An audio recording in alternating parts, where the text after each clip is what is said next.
ये बताएं कि आप यहाँ पे जो प्रोटेस्ट कर रहे हैं, इसमें कर रहे हैं और आपको न्याय कब मिलेगा? देखिए, हम लोग यहाँ पे प्रोटेस्ट कर रहे हैं 1 डे 1 शिफ्ट के लिए। जिस तरह से परीक्षा पहले होती थी, हमारी परीक्षा वैसे ही होनी चाहिए। और जब तक कि अब आयोग जो है, जो आयोग के अध्यक्ष हैं, वो हम लोग से मिलना ही नहीं चाह रहे हैं। जो हमारे वहाँ पे भाई बंधु 2 दिन से, आज तीसरा दिन पूरा हो गया, 3 दिन से वहाँ आंदोलन कर रहे हैं। वो लोग भूखे प्यासे हैं, रोडों पे सो रहे हैं। वो लोग, उनको वहाँ पे इतनी समस्याएं हो रही हैं और सरकार इस पे कोई ध्यान नहीं दे रही है। तो हमारा अनुरोध हमारे माननीय श्री मुख्यमंत्री जी से है कि वो बस हमारी बात को सुने और हमारे मुद्दे को समझे। 1 डे 1 शिफ्ट, मतलब आपका मेन मुद्दा 1 डे 1, हमारा मेन मुद्दा है 1 डे 1 शिफ्ट, नो नॉर्मलाइजेशन। और मेरी तरफ से ये गीत है हमारे सभी भाइयों के लिए और खास तौर से शासन के लिए। बेरोजगारी हमें मार गई हिंदुस्तानी भैया, बेरोजगारी हमें मार गई हिंदुस्तानी भैया। सोचत थे अधिकारी बनेंगे, देश चलाएंगे भैया। सोचत थे अधिकारी बनेंगे, देश चलाएंगे भैया। पेपर लीक और शिफ्ट विफ्ट में डूब गई है नैया।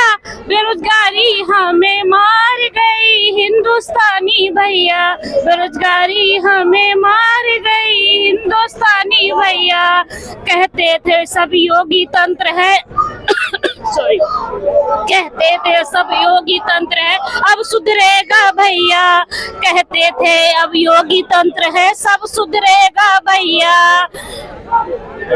आस पास पे पानी फिर गया, आस पास पे पानी फिर गया, मची है हाय दैया।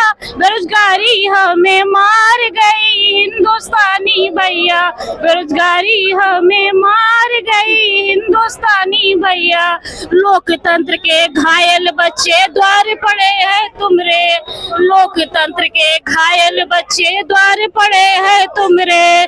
जानी पिता तुम न्याय जो कर दो, जानी पिता तुम न्याय जो कर दो, हो जाए नाग मथैया। बेरोजगारी हमें मार गई हिंदुस्तानी भैया, बेरोजगारी हमें मार गई हिंदुस्तानी भैया। ये मेरा पूरा निवेदन माननीय श्री मुख्यमंत्री जी से था कि वो हम बच्चों की प्रार्थना को सुने।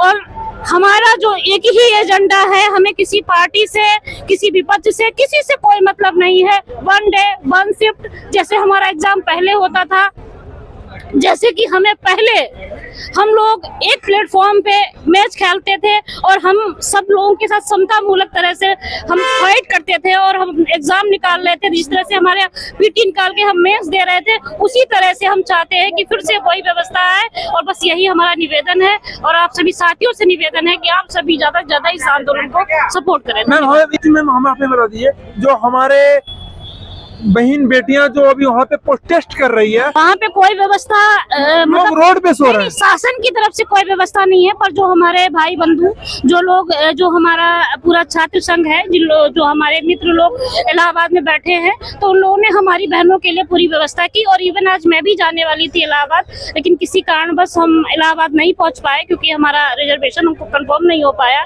और मेरे साथ थोड़ा हेल्थ इशू है, तो मैं बस में सफर नहीं कर पाती हूँ। बाकी हम लोग आज बहुत सारे लोग आज इलाहाबाद पहुंचने वाले थे और हमारे बहुत सारे मित्र इलाहाबाद के लिए निकल चुके हैं और वो कल सुबह 7 बजे पहुंच भी जाएंगे। मतलब अभी वहाँ पे इलाहाबाद में कितने बच्चे बैठे होंगे? कुछ इसमें मिनिमम मैक्सिमम कुछ इस समय जो इस समय हमारे पास जो न्यूज आ रही है वो 20,000 के करीब है।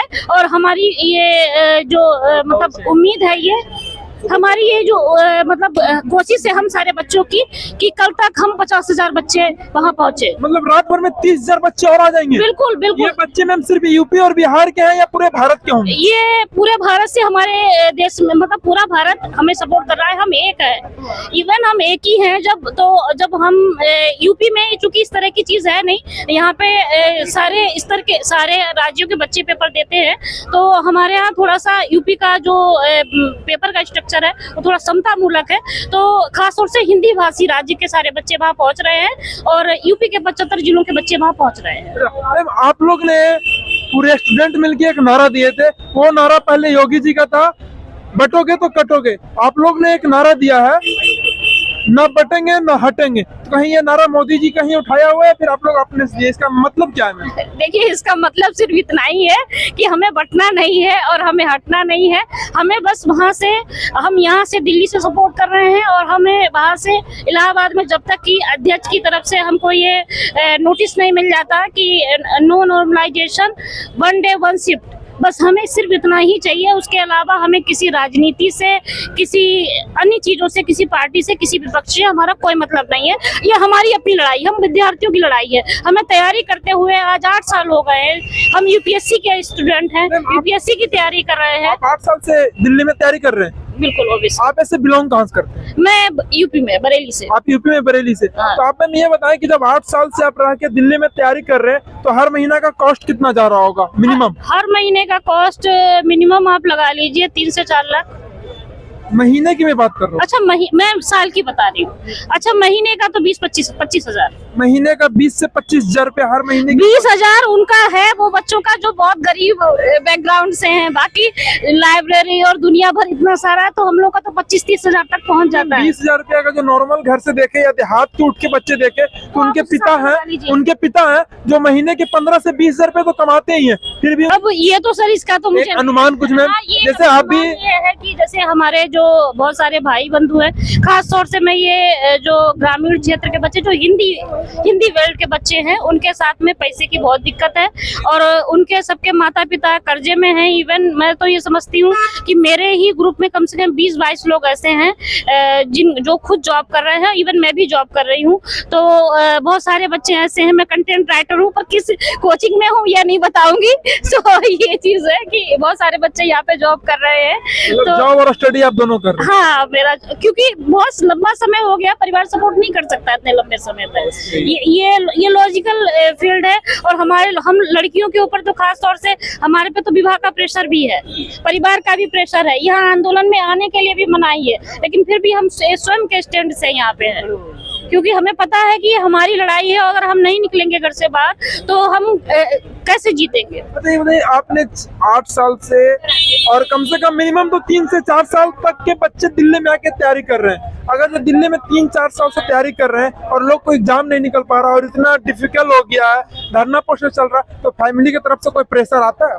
फैमिली की तरफ से पूरा प्रेशर आता है। लड़कों को तो पैसे ही मिलना बंद हो जाते हैं।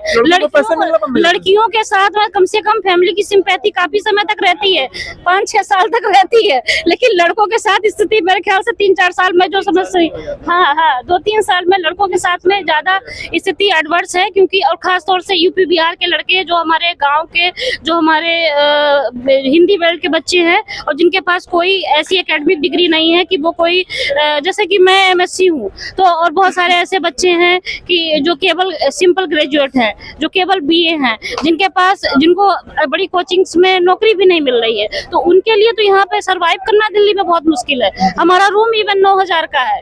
9,000 का? 9,000 के रूम में मैं खुद रहती हूँ। तो ये चीज है, स्थिति हम स्टूडेंट्स के लिए यहाँ पे बहुत बुरी स्थिति है। आप दिल्ली में सिंगल रहते हैं फैमिली के साथ? नहीं, मैं अकेले रहती हूँ। अकेले रहते हैं? 9,000 रुपए, इतना महंगा रेंट है यहाँ? हाँ, यहाँ पे बहुत महंगा, तभी तो मैंने बताया 25 हजार लग रहा है। ये बता दिए लास्ट क्वेश्चन आपसे कि आपको कब न्याय मिलेगा? आपको कब लग रहा है? एक्चुअली अभी 3 दिन हो चुका है। एक्चुअली हमें ये लग रहा है कि जब तक कि हमारे माननीय मुख्यमंत्री जी इस पर संज्ञान नहीं लेंगे, तब तक हमें न्याय नहीं मिल पाएगा। क्योंकि मेन चीज क्या है कि आयोग भी जब हमारी बातों को सुन नहीं पा रहा है, इसका मतलब है कि शासन के स्तर पे कहीं दिक्कत है। तो शासन को जब तक कि माननीय मुख्यमंत्री जी अपने स्तर से कोई स्टैंड नहीं लेंगे, तब तक कि मुझे नहीं लगता है कि इस समस्या का कुछ समाधान हो पाएगा। ठीक है, अभी हम मैम से जाने हैं और अभी हम कुछ लड़कों के दर्द जानते हैं, क्योंकि 3 साल 4 साल यहाँ रह के तैयारी कर रहे हैं, उसके बावजूद भी अगर जिनका नहीं निकल रहा, तो इनके फैमिली जो है पैसे देते हैं या नहीं देते, आखिर ये सर क्या नाम हुआ? सर मेरा नाम शिवम तिवारी है। आप कहाँ से बिलोंग कर रहे हैं? मैं लखनऊ से हूँ। और मेरा अभी दर्द नहीं, मेरा जो अभी दर्द है वो सिर्फ एग्जाम को लेके है। मैं अपना कोई दर्द नहीं बताने वाला हूँ, क्या यहाँ पे रहने की दिक्कत है, कितने दिन से क्या है।